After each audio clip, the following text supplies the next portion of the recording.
Despite lacking in the flair department, the pistols in Call of Duty have actually been pretty solid over the last decade or so. Every Call of Duty game since COD 4 has had at least one really beefy, kind of special pistol in the sidearm category. It's been greatly expanded in the last few games, especially with the introduction of Gunsmith. But what pistols were the absolute best? What were the sidearms that made people drop their primary weapon and just run around with a pistol, kind of like Han Solo? On today's list, that's what we're going over. Welcome to the channel, everybody. Chaos here. Today, we're going to take a glimpse into COD history, and we're going to analyze 10 pistols that more or less broke the game they were in.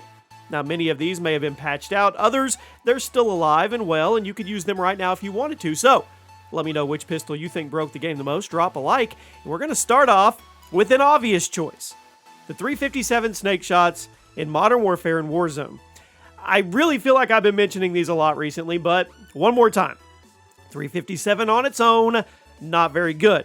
I think I may even have called it one of the worst pistols in COD history at one point. It's much better with the Snakeshot ammo conversion. Everybody knows that. Turns into a slightly better version of the Black Ops 2 Executioner, but when the Akimbo option is added, well, that's when the Snakeshots kind of go full form. There was lots of janky aspects to the Modern Warfare Akimbo feature when it was added, with a lot of guns being much more powerful than intended. It seems the Snakeshots were the worst offender. You could delete people instantly with these things because of the ridiculous one-shot kill range, and since you had 6 rounds in each one of your hands, you could get some feeds without even really trying. After a while, IW realized what they had done, and they nerfed it. Today, they're in a decent state in multiplayer, and they're not very good in Warzone, but back in my day, they were ridiculous. At number 9. The M93 in Cold War and Warzone. Now, the PM63 in the original Black Ops was one of the worst things ever put into a game. Treyarch managed to fix that when they brought back the AMP in Black Ops Cold War. The weapon was reworked into a machine pistol, and while it did make a huge impact at first, it did not take long for the wizards in the gunsmith community to break the game with it. A lot of people were calling this gun the secret SMG because it was essentially a high-tier SMG stuck in the body of a machine pistol, and with that added mobility, it became a great weapon for playing aggressive. It's not the first machine pistol in COD history to do this. It was extremely popular in both Cold War and Warzone, and once a series of nerfs brought it down a bit, it wasn't as game-breaking. Still very solid secondary, but it's more of a machine pistol than a miniature SMG today. The Oni Kaken in Infinite Warfare? I'll say it again. Infinite Warfare had some really cool weapon design. The Oni was a full auto laser pistol with a fire rate that got gradually faster as you held down the trigger. The harder you squeezed, the faster it fired. But since it was IW, there was a whole slew of variants for it, and one of them was called the Kaken. It's basically the gun, but in reverse. So instead of a full auto weapon that fired faster over time, it was now a one-shot railgun that had to charge before firing. Genius, right? It was a little difficult to use because you had to hold on to your target for longer, and the one shot was enough to instantly kill people from any distance. It didn't matter if you hit them in the head or the toe. One single shot from the Oni Kaken was going to drop them. Even though it wasn't the most popular pick in Infinite Warfare, I remember the variant. I remember it. The Akimbo Diamattis in Warzone. Diamattis just rolls off the tongue. Another gun that I feel I've been talking about a lot. 3-round burst pistol, similar to the iconic M93 Raffica, but less damage. It couldn't 2-shot people like its Modern Warfare 2 counterpart, but it could 3-shot people if you had good aim, and that was pretty intimidating in a game like Black Ops Cold War. Now, where the Diamatti really shined was Warzone. For some reason, it was ridiculous. One Diamatti alone was a high-tier secondary, but in Akimbo form, the pistol shattered the game.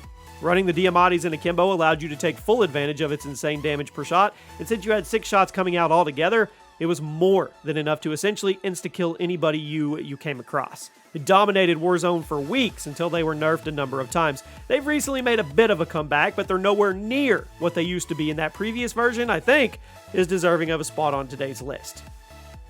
At number 6, the 1911 in Black Ops 3.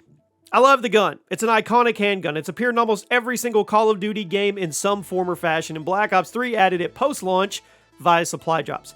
Now, I'm not sure if Treyarch was trying to make it more desirable to make you spend more money on it, but for some reason, the Black Ops 3 1911, it was insane. It was basically a pocket DMR you could carry. I mean, it could 2-shot people. It really could. Pretty impressive distance span, too, and if it didn't have much recoil to add to it, well, it was insane. I mean, maybe Treyarch was trying to correct for the 1911's infamously poor performance throughout the franchise, but they may have overcorrected. This version of the 1911 is hands down the best in COD history, and the fact that it was exclusive to supply drops, yeah, that stung a little bit. At number 5, the Cap 40 in Black Ops 2, one of the first weapons to ever be flat out banned in competitive play. It was certainly one of the best machine pistols ever. Now, I don't just mean in Call of Duty, I mean in first-person shooters, in FPS games. The Cap 40 featured a very intimidating fire rate and high damage, giving it a time to kill comparable to a standard SMG. In fact, the Cap, it actually killed faster than a number of the primary weapons in Black Ops 2, which of course led to people ditching their SMG and just running around kitting out the Cap. Treyarch tried to tame the beast once or twice before just banning it from competitive play.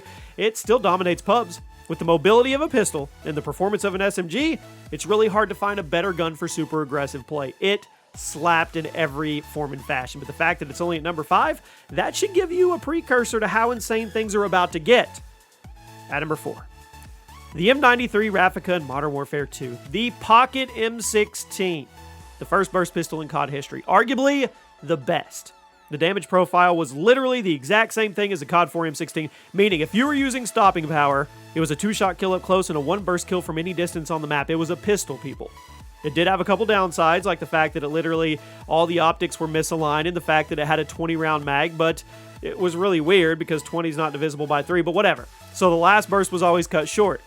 But with damage this high and the mobility this fast, it was hard to complain about things. A lot of the guns in Modern Warfare 2 had little quirks like this, but they didn't have nearly as good of damage as the Raffica, so people were willing to overlook it. I remember watching people get nukes with this thing. I remember CNanner's nuke video to this day.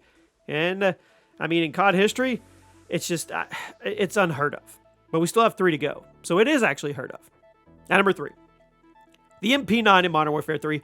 Maybe a hot take, maybe a left field pick, but let me explain. It was always a popular secondary in the game, and I'm sure plenty of you thought it was really good, but I honestly think it's a top 3 for the entire franchise. It was literally just an SMG, but put in the machine pistol category for some reason. Let's go through the stats of this machine pistol with air quotes, and you tell me if you think it should have been moved to the primary. 32-round magazine, 48 rounds with extended mags. Fired at almost 900 rounds per minute. Could kill with 2 shots up close and 4 shots at any distance, and had relatively low recoil. So I ask you, dear viewers, why would this gun be in the machine pistol category? It was literally a high-tier SMG stuck in the machine pistol category, so literally anyone could have it in their pocket at all times or just use it as a primary for extra mobility. It was ridiculous. I think the reason why people don't talk about it much anymore is because I legitimately think people forgot it was a pistol. It was bananas. It was. At number 2, the Akimbo Marshal 16s in Black Ops 3. Now, when guns were added to BO3 and supply drops, opinions were mixed at that time. On one hand, people were excited. New content, new guns. Getting a number of new guns in the mix was cool. On the other hand, one of the first new weapons to be added was the blatantly overpowered Marshal 16. Shotgun pistol hybrid could only be fired once before you had to reload, but that one shot, well, it had enough power to instantly drop an enemy within 10 meters. But if you ran them akimbo, guess what? The hitbox was so massive and the damage was so high, it became one of the most obnoxiously overpowered pistols in COD history. Carry their one-shot kill range, pretty impressive distance, hip fire spread covers about half the screen for some reason, I don't know. Enough to insta-kill almost anybody. The Akimbo Marshals were not only great weapons, but they were easy to use. That's what made them so frustrating to go against. And the fact that they were locked behind supply drops, so a lot of people never even got to experience them. But those days are behind us. At number 1 today, here it is. To me, the most broken pistol in COD history. The Mozu with Skull Splitter Black Ops 4. If we look at all the stats, this wasn't really even close. I may not have played Black Ops 4 a lot, but I played enough to know the Mozu with the Skull Splitter mod was the single best pistol in COD history, and here are the facts. 6-shot revolver, decent damage, moderate recoil, had a speed loader attachment, pretty standard. But when the Skull Splitter operator mod was added, the revolver became a one-shot kill to the head no matter what. It did not matter the distance. It did not matter the enemy's health. It did not matter if they had armor. It didn't matter if it was going through a wall. If that bullet hit the target's head, they were dead. And that alone made it the best pistol in COD history. We may have pistols that are basically SMGs. We may have shotgun pistols with stupid ranges, but the Mozu is the only pistol that can insta-kill in any situation, and that alone gives it the top spot. It was the golden gun from freaking GoldenEye, people. You factor in that the Mozu had 6 rounds, a speed loader attachment, and a 3x scope, and you now perhaps have the best gun in COD history. A one-shot kill of DMR. Mobility of a pistol.